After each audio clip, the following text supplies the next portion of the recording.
Dans un monde où tout va vite, où nous sommes habitués à obtenir des résultats immédiats, la prière peut sembler frustrante lorsque les réponses tardent. Pourtant, la prière n'est pas un simple outil pour obtenir ce que nous voulons rapidement. C'est un dialogue profond avec Dieu, une démarche de foi et de confiance en son plan parfait.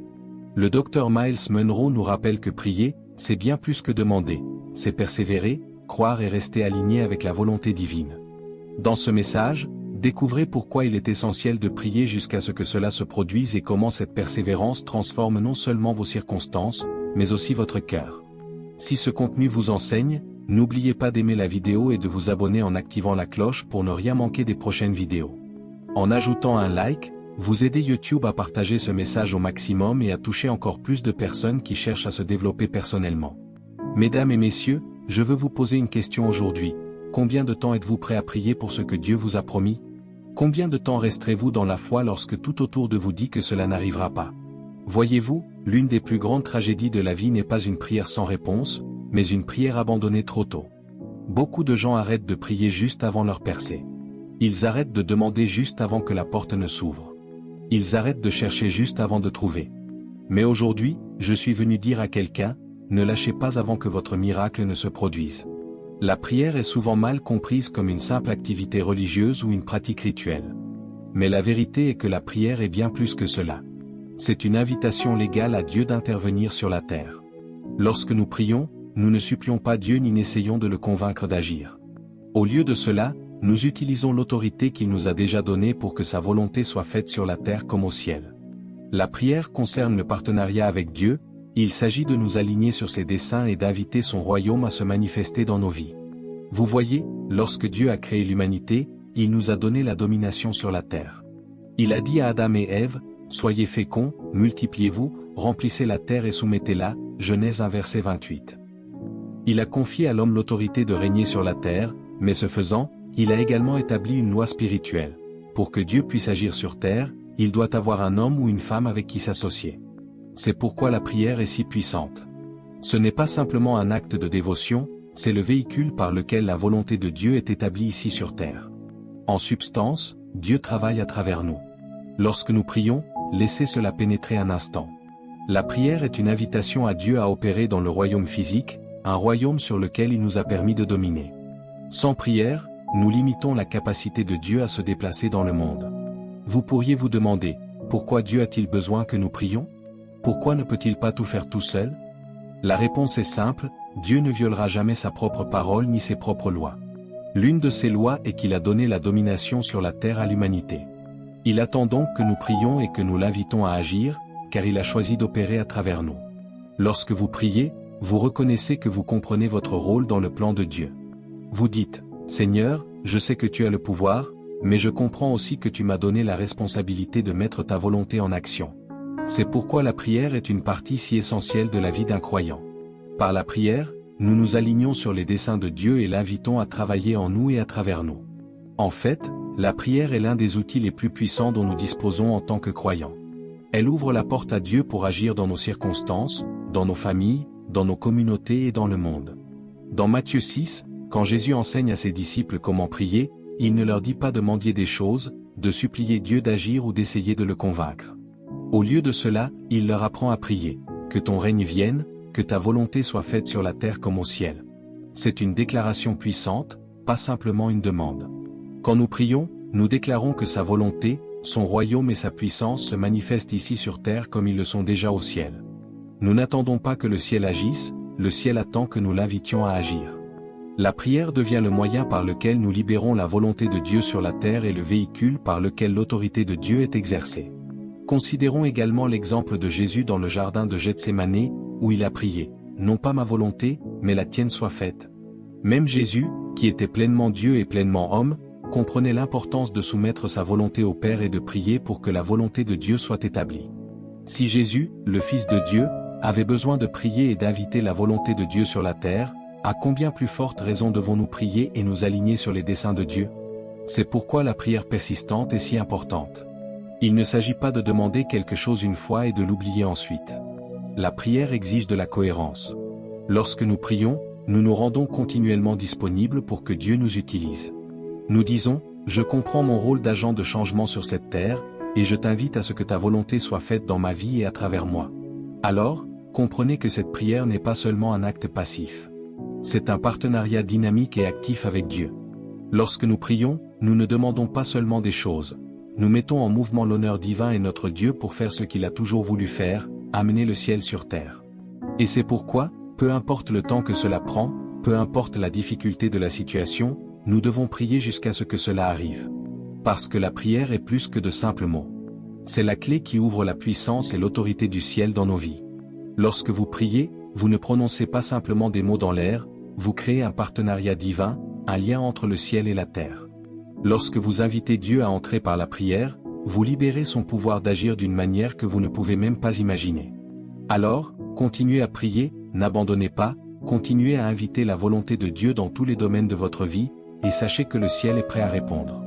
La prière est vraiment l'invitation du ciel sur la terre, et lorsque nous prions, nous donnons à Dieu la permission de faire ce qu'il a déjà promis. La foi qui abandonne n'est pas du tout la foi. Nous devons comprendre que la vraie foi est persistante et inébranlable.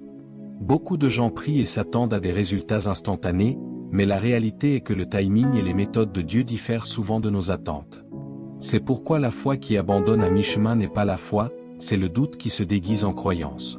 La foi ne recule pas lorsque des obstacles surgissent et ne recule pas non plus lorsque la route devient difficile. Elle reste ferme et inflexible, car elle sait que les promesses de Dieu sont inébranlables. L'un des plus grands tests de la foi survient lorsqu'il n'y a aucune preuve immédiate de changement. Lorsque vous avez prié, vous avez cru, et pourtant les choses semblent toujours les mêmes. C'est dans ces moments-là que la foi est testée à son appel. La vraie foi ne consiste pas seulement à voir ce que vous voulez qu'il se passe maintenant, il s'agit de croire que Dieu agit même lorsque vous ne pouvez pas le voir. Il s'agit de croire qu'il travaille dans les coulisses, en préparant la voie à votre percée, même si tout autour de vous semble silencieux. Prenez par exemple l'histoire d'Abraham. Dieu a promis à Abraham qu'il serait le père de nombreuses nations, mais pendant des années, il n'y avait aucun signe d'enfant. Imaginez à quel point il aurait été facile pour Abraham de douter de la promesse de Dieu après que toutes les circonstances ne se soient pas alignées. Mais la Bible nous dit qu'Abraham n'a pas hésité par incrédulité, Romains 4 verset 20.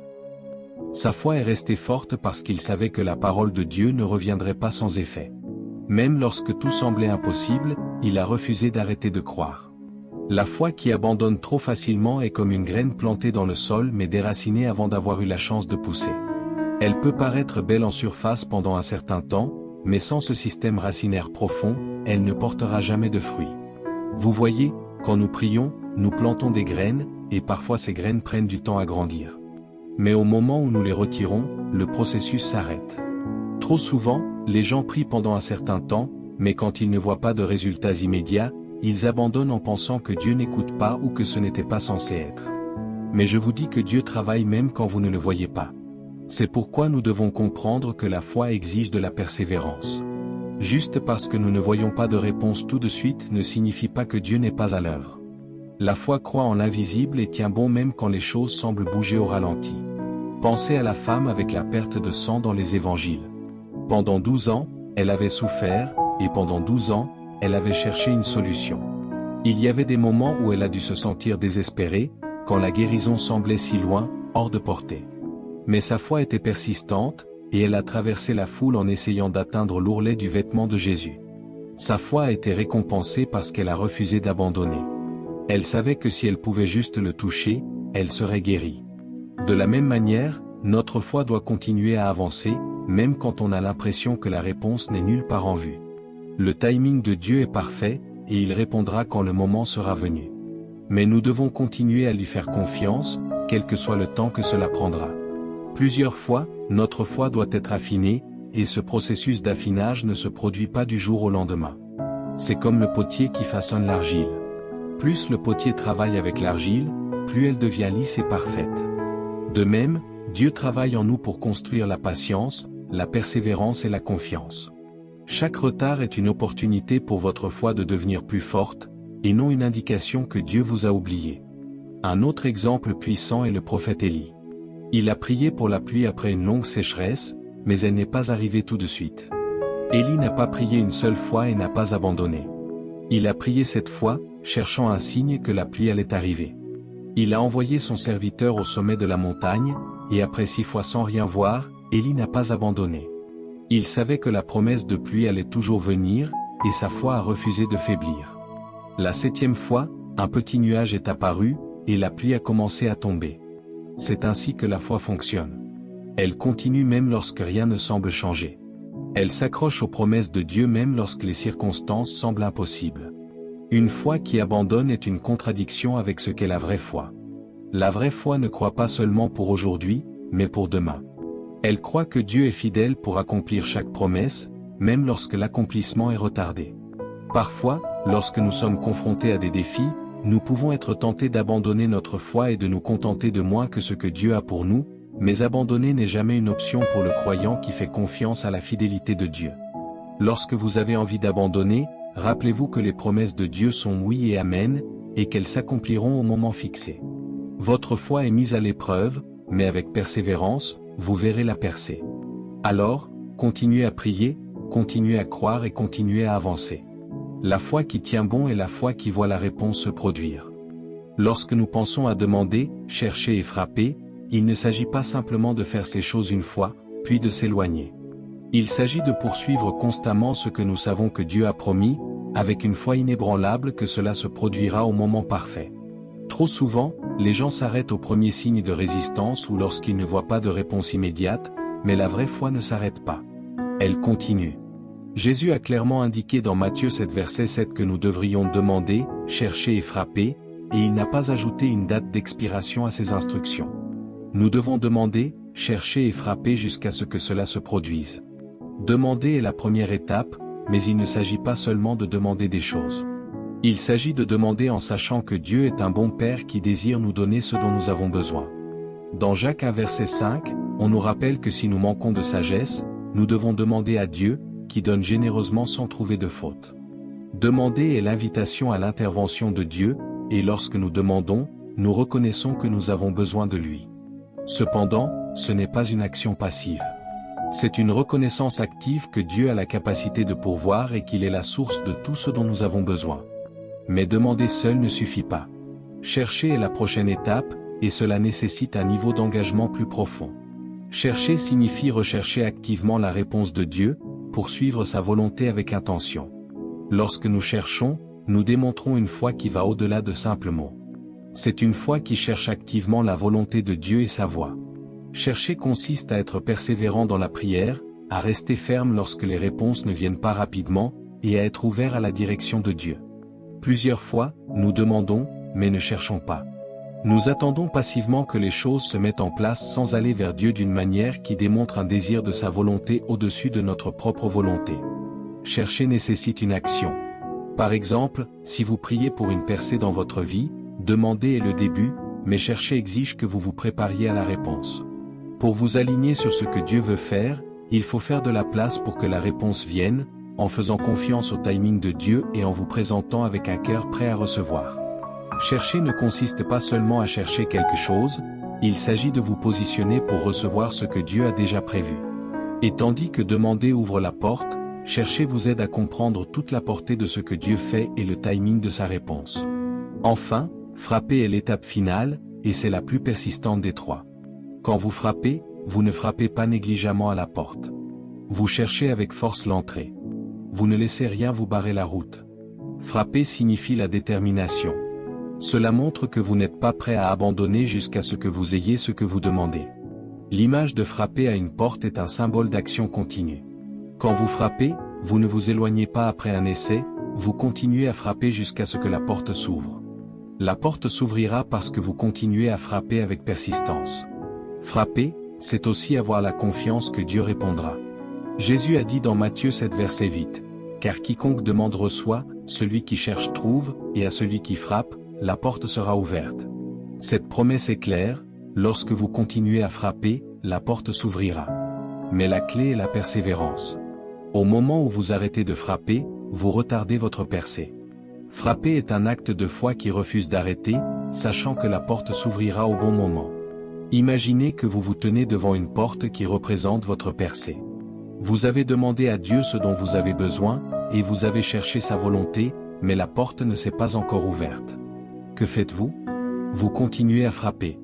Vous frappez jusqu'à ce que votre main soit douloureuse, jusqu'à ce que vous passiez du temps à prier et à croire que la réponse est déjà de l'autre côté de la porte. Vous n'abandonnez pas, même lorsque vous n'entendez rien tout de suite. Vous savez que la promesse est là, et votre persévérance apportera la réponse. Ce concept est puissant, car trop de gens abandonnent au stade de la demande. Ils demandent quelque chose, et si cela n'arrive pas immédiatement, ils perdent courage et s'en vont.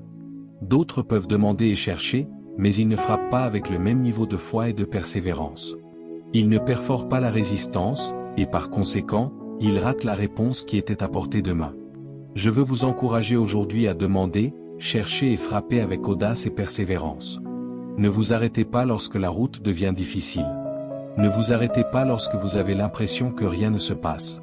Continuez à demander avec foi que Dieu pourvoira. Continuez à rechercher sa volonté, même lorsque vous avez l'impression de ne voir aucun progrès. Et, plus important encore, continuez à frapper jusqu'à ce que la porte s'ouvre. Votre percée est de l'autre côté de cette porte, mais vous devez continuer à frapper. Dieu est fidèle, et il répondra. La promesse est claire. Lorsque nous demandons, nous recevrons, lorsque nous cherchons, nous trouverons, lorsque nous frappons, la porte sera ouverte. Ne laissez rien vous arrêter avant que la porte ne s'ouvre. Continuez à demander, continuez à chercher, continuez à frapper jusqu'à ce que cela se produise. Le retard n'est pas un déni.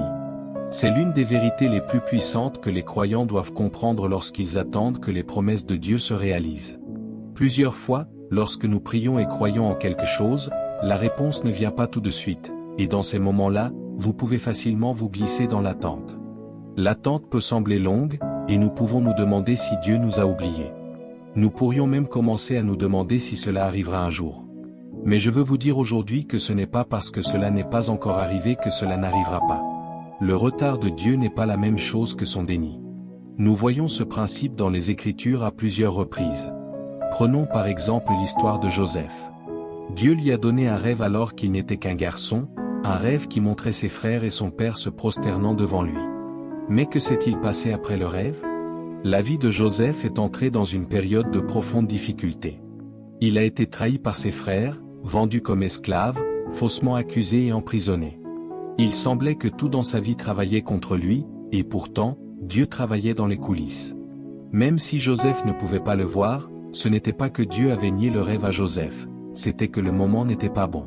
Dieu avait besoin de raffiner Joseph, de le préparer et de développer son caractère pour le poste qu'il occuperait un jour.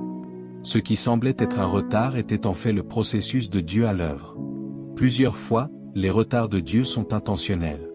Il connaît le moment parfait pour que les choses arrivent, même quand nous ne pouvons pas le voir. Nous vivons dans un monde où la gratification instantanée est souvent attendue. Nous avons des micro-ondes, de la restauration rapide et des messages instantanés. Nous nous sommes habitués à obtenir des choses rapidement, et lorsque les choses n'arrivent pas tout de suite, nous commençons à perdre la foi. Mais Dieu n'est pas gouverné par le temps comme nous. Il opère selon son plan éternel, et son timing est toujours parfait. Pensez aux Israélites dans le désert. On leur avait promis une terre ruisselante de lait et de miel, pourtant leur voyage vers cette terre a duré 40 ans. 40 ans d'attente, errant et se demandant quand la promesse serait accomplie. Mais pendant ce temps, Dieu les préparait. Il les affinait, leur enseignant à lui faire confiance et à dépendre de lui. Le retard n'était pas un déni, cela faisait partie du processus. Le peuple n'était pas prêt pour la promesse au moment où elle a été donnée pour la première fois. Ils avaient besoin d'être façonnés et moulés en un peuple qui pourrait gérer les bénédictions que Dieu avait en réserve pour eux. Le retard fait souvent partie du processus de préparation de Dieu. Nous voyons aussi ce principe dans la vie de David. David a été oint comme roi alors qu'il était encore un jeune berger, mais ce n'est que bien des années plus tard qu'il a réellement pris le trône. Entre-temps, il a dû endurer le rejet, la persécution et même la fuite pour sa vie. Dieu n'a pas donné le trône à David immédiatement, il préparait David pour le trône. Le retard dans la vie de David n'était pas une punition, c'était une préparation.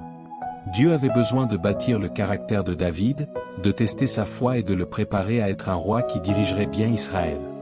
De la même manière, dans nos propres vies, lorsque nous rencontrons des retards, nous devons nous rappeler que Dieu ne nous punit pas. Il nous prépare. Parfois, nous ne sommes pas prêts à recevoir ce que Dieu a pour nous, et son retard est un signe de sa miséricorde. Si Dieu nous donnait immédiatement tout ce que nous avons demandé, nous ne serions peut-être pas capables de le gérer. Nous n'aurions peut-être pas la sagesse, la maturité ou la force de gérer ces bénédictions. Donc, dans son amour et sa grâce, Dieu nous permet d'attendre. Le retard permet à notre foi de grandir, notre patience de se développer et notre confiance en Dieu de s'approfondir. Un autre point clé est que les retards révèlent souvent notre vrai caractère. Lorsque nous attendons, Dieu nous confronte à des choix. Nous pouvons soit choisir de faire confiance au timing de Dieu, soit laisser le doute et la frustration prendre le dessus. Le retard devient un test de notre foi. Resterons-nous fidèles, même quand il semble que rien ne se passe? Continuerons-nous à croire que Dieu est bon, même dans l'attente de notre réponse? Le retard est ce qui compte. Il est facile de croire quand tout va bien, mais la vraie foi se révèle quand nous sommes dans l'attente. Quand nous ne voyons pas de résultats immédiats, il est important de se rappeler que Dieu n'est jamais en retard, même quand on a l'impression que la réponse est retardée. Le timing de Dieu est toujours bon. Il travaille toujours dans les coulisses, orchestrant tout dans nos vies pour sa gloire et notre bien. Ce qui nous semble être un retard est souvent le timing parfait de Dieu en action. Pendant que nous attendons, on nous rappelle également que les voies de Dieu sont plus élevées que nos voies, et que ses pensées sont plus élevées que nos pensées, Ésaïe 55 verset 9. Nous ne pouvons pas toujours comprendre son timing, mais nous pouvons avoir confiance qu'il sait ce qu'il fait. Quand la réponse viendra, cela vaudra plus que la peine d'attendre. Ce sera exactement ce dont nous avons besoin, au moment parfait. Alors aujourd'hui, si vous attendez quelque chose, si vous sentez que Dieu vous a oublié ou que vos prières n'ont pas été exaucées, rappelez-vous que le retard n'est pas un déni. Dieu n'a pas oublié ses promesses envers vous. Il travaille simplement dans les coulisses, vous préparant à ce qui va arriver. Continuez à faire confiance, continuez à croire, restez ferme. La percée est en route, et cela vaudra la peine d'attendre. L'ennemi attaque la prière parce qu'il connaît le pouvoir que détient la prière. Il n'y a rien de plus dangereux pour l'ennemi qu'un croyant engagé dans une vie de prière passionnée et constante. La prière invite la présence de Dieu dans chaque situation, et c'est par la prière que nous nous alignons sur la volonté et les desseins de Dieu. L'ennemi sait que lorsque nous prions, nous entrons dans une position d'autorité qu'il ne peut pas contrôler. C'est pourquoi l'ennemi travaille si dur pour nous décourager de prier, nous distraire de la prière et même nous faire croire que nos prières n'ont pas d'importance. Mais la vérité est que la prière est l'un des outils les plus puissants que nous ayons dans notre arsenal en tant que croyants, et l'ennemi le sait. Lorsque nous prions, nous activons les ressources du ciel dans nos vies. Nous invoquons la puissance de Dieu pour intervenir dans nos circonstances, pour briser les forteresses, pour guérir, pour restaurer et pour apporter la transformation. L'ennemi le sait, et il fera donc tout ce qui est en son pouvoir pour nous empêcher de nous engager dans la chose même qui le vaincra. Il créera des distractions, nous tentera par l'apathie et nous fera sentir que la prière n'est pas importante. Mais c'est exactement à ce moment-là que nous devons insister encore plus. Pensez au temps de Jésus dans le désert lorsqu'il fut tenté par le diable après avoir jeûné pendant 40 jours. Jésus était physiquement faible, mais il est resté ferme dans son identité et son objectif. Il a utilisé la puissance de la parole de Dieu pour combattre chaque tentation que l'ennemi lui a lancée. De même, lorsque nous prions, nous utilisons la parole de Dieu, les promesses et les vérités trouvées dans les Écritures pour lutter contre les mensonges, les doutes et les découragements que l'ennemi essaie de semer dans nos cœurs. La prière devient notre arme de défense et d'offensive. C'est ainsi que nous résistons à l'ennemi et que nous maintenons notre concentration sur la vérité de Dieu. Mais non seulement l'ennemi attaque la prière parce qu'il sait qu'elle est puissante, mais il sait aussi que la prière renforce notre relation avec Dieu. La prière ne consiste pas seulement à demander des choses, mais à approfondir notre connexion avec le Père. C'est dans la prière que nous apprenons à entendre la voix de Dieu, à comprendre son cœur et à nous aligner sur sa volonté. L'ennemi craint un croyant qui est intimement lié à Dieu, car lorsque nous sommes en phase avec le cœur de Dieu, nous sommes plus sensibles à ses conseils, à sa protection et à ses plans. L'ennemi sait qu'un croyant profondément enraciné dans la prière n'est pas facilement influencé par la tentation, la peur ou la distraction. Ce croyant marche avec autorité et confiance, sachant qu'il est en Christ et comprenant la puissance de la prière dans sa vie. La prière sert également de rappel constant que nous ne sommes pas seuls dans cette bataille. L'ennemi prospère dans l'isolement. Il veut nous faire croire que nous menons cette bataille seuls, que nous n'avons pas d'aide et que nos efforts sont vains. Mais la prière nous rappelle que nous ne sommes jamais seuls. Lorsque nous prions, nous invitons la présence de Dieu dans chaque domaine de notre vie, et nous avons le Saint-Esprit pour accomplir le travail que Dieu nous a appelés à faire. L'ennemi sait que lorsque les croyants s'unissent dans la prière, il y a une force imparable qui ne peut être vaincue. Le pouvoir de l'unité et de l'accord dans la prière est quelque chose que l'ennemi ne peut pas surmonter. C'est pourquoi l'ennemi essaiera souvent de faire de la prière une corvée, un fardeau ou quelque chose d'insignifiant. Il murmurerait des mensonges à nos oreilles, nous disant que nos prières n'ont pas d'importance, que Dieu n'écoute pas ou que nous ne sommes pas dignes de l'approcher. Mais la vérité est que Dieu se réjouit d'entendre ses enfants. Chaque prière que nous prions, aussi petite ou insignifiante qu'elle puisse paraître, est puissante aux yeux de Dieu.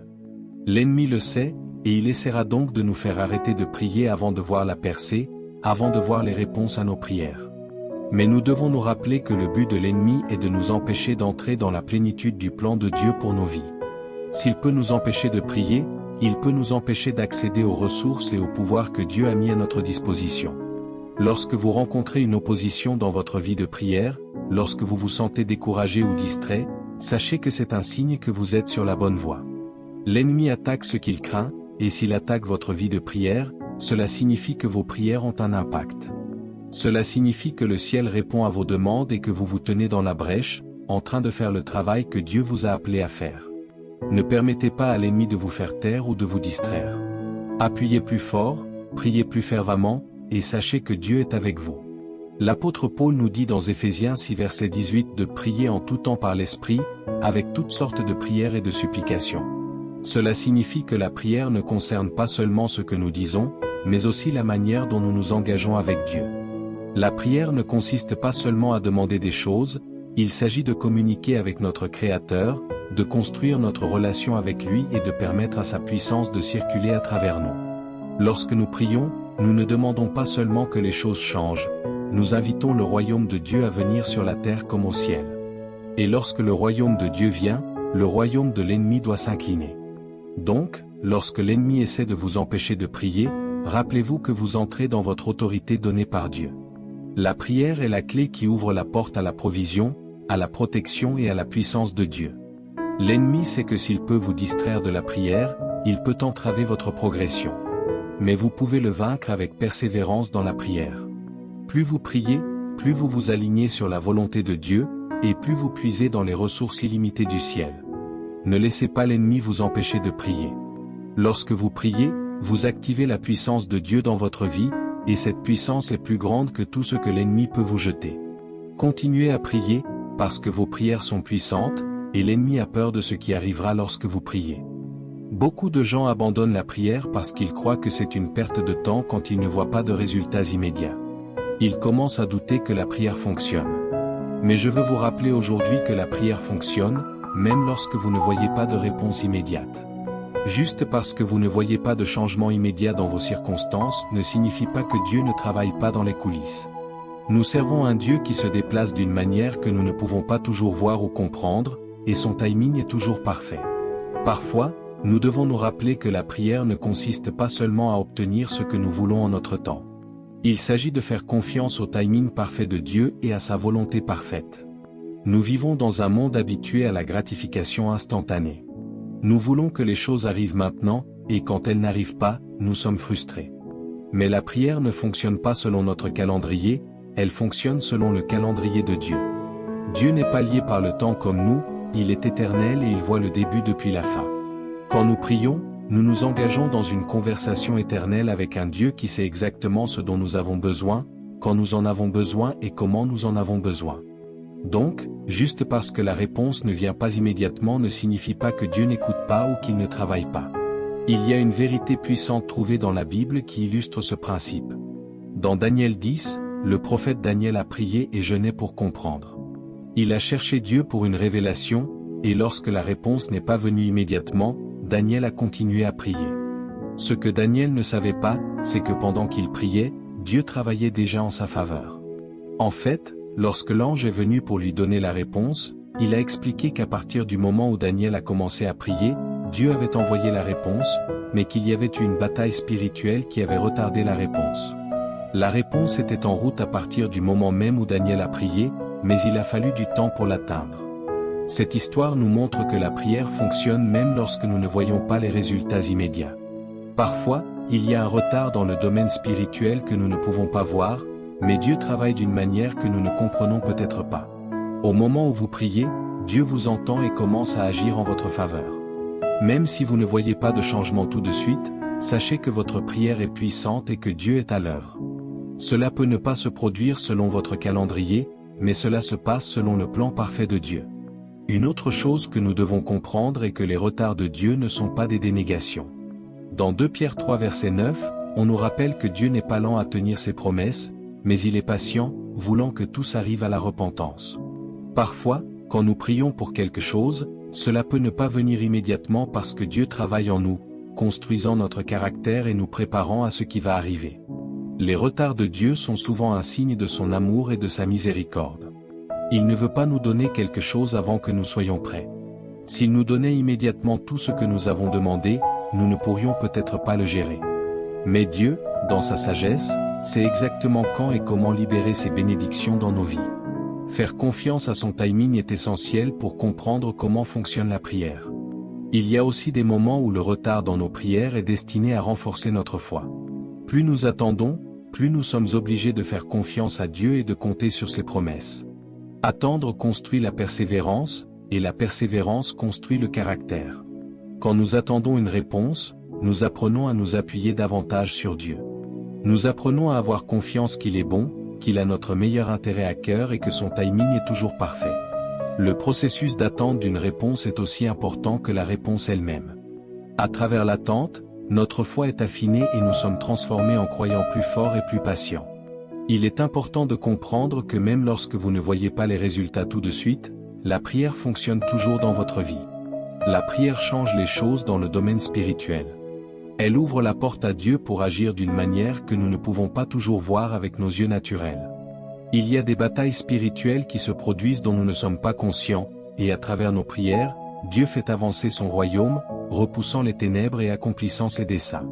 Même si vous ne voyez pas immédiatement le fruit de vos prières, sachez que Dieu est toujours à l'œuvre dans les coulisses.